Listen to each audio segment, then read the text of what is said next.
Hi guys, welcome to the session and also welcome to the channel. In today's discussion, we are going to discuss about the concept of shifts in supply curve. इससे पहले हमने काफी concept discuss कर लिए हैं, like for example demand क्या है, what are the determinants of demand, law of demand क्या है, movement along the demand curve, shift along the demand curve, ये सारी चीजें हमने देख लिया है यहाँ पर। सिमिलरली हमने सप्लाई के केस में we have discussed about what is the meaning of supply, law of supply क्या होती है, सप्लाई के डिटर्मिनेंट्स कौन से हैं, movement along the supply curve क्या है, ठीक है। और आज हम डिस्कस करने वाले हैं शिफ्ट्स इन सप्लाई कर्व। तो अगर आपने पहले सेशंस नहीं देखे हैं, so this is very very important for you. आप जाएं हमारे यूट्यूब चैनल पर, वहां पर आप सिंपली प्लेलिस्ट रेफर करिए, वहां पर आपको सारी की सारी जो वीडियोस है वो मिल जाएंगे and they are very very important for your JAIIB examination. So the discussion we are going to have here, this is related to module B of IE and IFS component of your JAIIB examination, which is going to be very very important. तो आइए देखते हैं क्या मतलब है यहाँ पर shifts इन supply curve का। इससे पहले जब हमने यहाँ पर लॉ ऑफ सप्लाई पढ़ा था, तो लॉ ऑफ सप्लाई केस में क्लियरली हमने देखा था कि जब अदर फैक्टर्स यहाँ पे कांस्टेंट होते हैं तो प्राइस के बढ़ने पर कमोडिटी की सप्लाई बढ़ती है, प्राइस के कम होने पर कमोडिटी की सप्लाई कम होती है। क्यों? क्योंकि यहाँ पर जब प्राइस बढ़ता है तो प्रोड्यूसर का प्रॉफिटेबिलिटी बढ़ती है, प्रॉफिटेबिलिटी बढ़ती है तो सप्लाई बढ़ाना चाहता है। ऑन द अदर हैंड जब यहाँ पे प्राइस कम होती है तो बेसिकली उसका प्रॉफिट मार्जिन कम होता है, और जब प्रॉफिट मार्जिन कम होता है तो सप्लाई भी यहाँ पर वो कम करने की कोशिश करता है, जिसका मतलब है यहाँ पर डायरेक्ट रिलेशन है between the price and the supply of the commodity. और जब हमने यहाँ पर ये भी पढ़ा था कि मूवमेंट अलोंग द सप्लाई कर, वहां पर हमने क्या देखा था कि सारे फैक्टर्स कांस्टेंट थे। प्राइस के चेंज होने पर जब सप्लाई बढ़ रही थी या प्राइस के कम होने पर जब सप्लाई कम हो रही थी तो उसे हम बोलते हैं movement along the supply curve.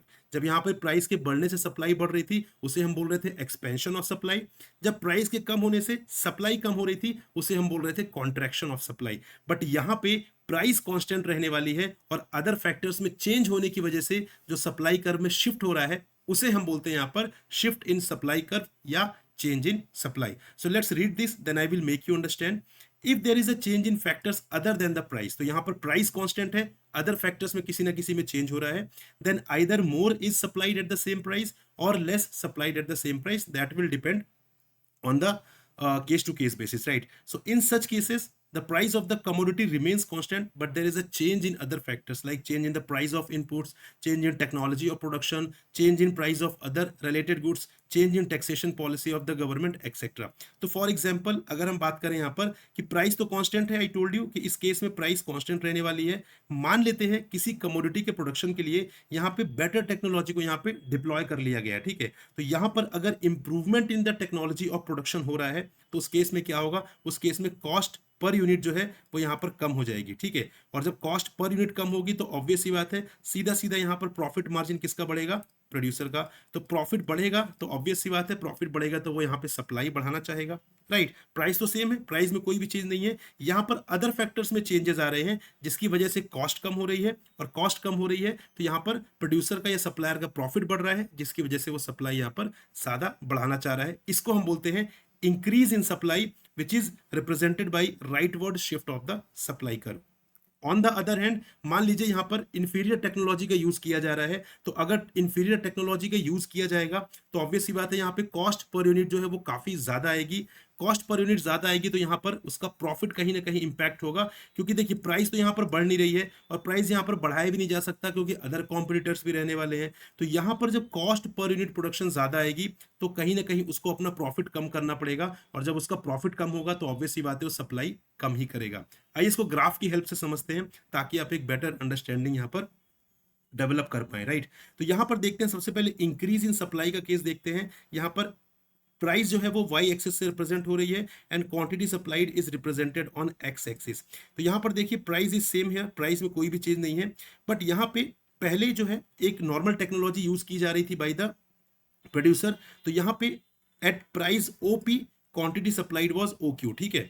But यहां पर क्या हुआ, बाद में उसने बेटर टेक्नोलॉजी जो है वो अडॉप्ट की जिसकी वजह से कॉस्ट पर यूनिट जो है वो कम हो गई, और जब कॉस्ट पर यूनिट कम हो रही है इसका मतलब उसका प्रॉफिट बढ़ रहा है, और जब प्रॉफिट यहां पर बढ़ेगा तो वो इस कमोडिटी की सप्लाई भी बढ़ाएगा। प्राइस में कोई भी चेंज नहीं है, चेंज किस में हुआ है, चेंज हुआ है अदर फैक्टर्स में, and to be very precise better technology यहाँ पे अडॉप्ट की गई है। तो यहाँ पर एट द सेम प्राइस ही will be increasing the supply and now quantity supplied will be OQ1, पहले OQ थी अब OQ1 हो जाएगी, और जो नया सप्लाई कर बनेगा वो बनेगा S1 यहाँ पर। इसको हम बोलते हैं rightward shift in the supply curve. ठीक है, इसको हम बोलते हैं rightward shift in the supply curve, और you can say increase in supply.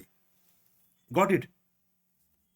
ठीक है जी, इसको हम बोलते हैं ये जो सप्लाई में इंक्रीज हो रही है इसको हम बोलते हैं rightward shift in supply curve. Right. Similarly अगर हम बात करें डिक्रीज इन सप्लाई की, तो यहां पर देखिए, यहां पर सेम एग्जांपल लेते हैं।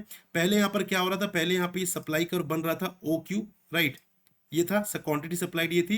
प्राइस जो था वो ओपी था, प्राइस में कोई भी चेंज नहीं है। लेकिन अब यहाँ पे वही जो टेक्नोलॉजी है, जो पुरानी ऑब्सोल्यूट टेक्नोलॉजी है, वो यूज की जा रही है बेसिकली यहाँ पर प्रोड्यूसर के द्वारा, जिसकी वजह से कॉस्ट पर यूनिट जो है वो काफी ज्यादा आ रही है। और जब कॉस्ट पर यूनिट ज्यादा आएगी तो प्रॉफिट जो है उसका कम होगा, और प्रॉफिट कम होगा, so he will definitely try to reduce the supply. तो यहाँ पर अब जो है वो सप्लाई रिड्यूस कर रहा है एट द सेम प्राइस पर, क्योंकि प्राइस कांस्टेंट है। तो जो सप्लाई कर्व नया बन रहा है that is S2।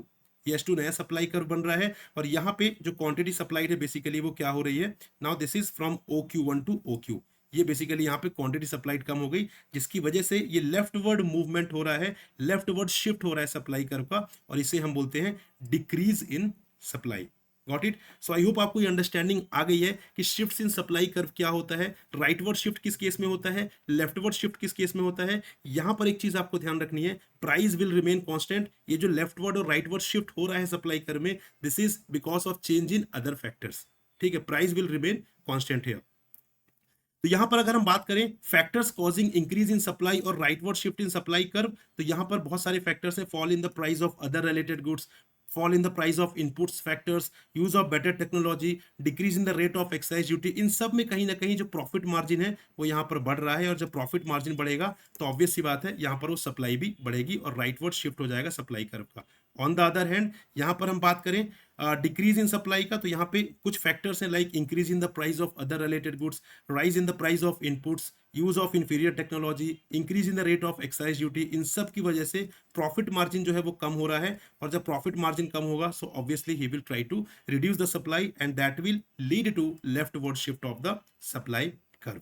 So this was the discussion guys around the shifts in supply curve. I hope you got it. And guys यहाँ पर हमने अपना कॉम्प्रिहेंसिव कोर्स लॉन्च किया है with respect to the JAIIB examination. तो अगर आप जैब नवंबर exam की प्रिपरेशन कर रहे हैं तो गाइज यहाँ पे आप कॉम्प्रिहेंसिव कोर्स में सारी चीजें बहुत ही डिटेल में कर सकते हैं। जो एग्जाम की रिक्वायरमेंट है कंसेप्चुअल अंडरस्टैंडिंग के साथ एक एक चीज आप कवर कर सकते हैं। यहाँ पे you will get live classes, notes, mock test, each and everything, सारी चीजें आपको यहाँ पर प्रोवाइड की जाएगी। क्योंकि आप यहाँ पे वर्किंग स्टूडेंट हैं, आप यहाँ पर वर्किंग एस्पिरेंट हैं, तो आपके लिए थोड़ा सा डिफिकल्ट हो जाएगा, और इसीलिए कोर्स लॉन्च किया गया ताकि आपको खुद से एफर्ट ना लगाना पड़े, खुद से रिसर्च ना करना पड़े, आपको जस्ट यहाँ पे सिर्फ पढ़ाई करनी रहे। तो यहाँ पर आप चाहे तो पूरे कॉम्प्रिहेंसिव कोर्स का भी एनरोलमेंट कर सकते हैं। और अगर आप specifically IE and IFS component के लिए देख रहे हैं तो वहां पर भी आप IE एंड IFS कंपोनेंट के लिए भी एनरोल कर सकते हैं। ये भी फैसिलिटी आपके पास अवेलेबल है। दोनों ही केसेस में जो लिंक है वो यहाँ पे डिस्क्रिप्शन में मेंशन किया गया है गाइस। और अगर आप यहाँ पे मैक्सिमम डिस्काउंट चाहते हैं तो यहाँ पे कूपन कोड जरूर यूज कीजिए, which is Prakash. This is my name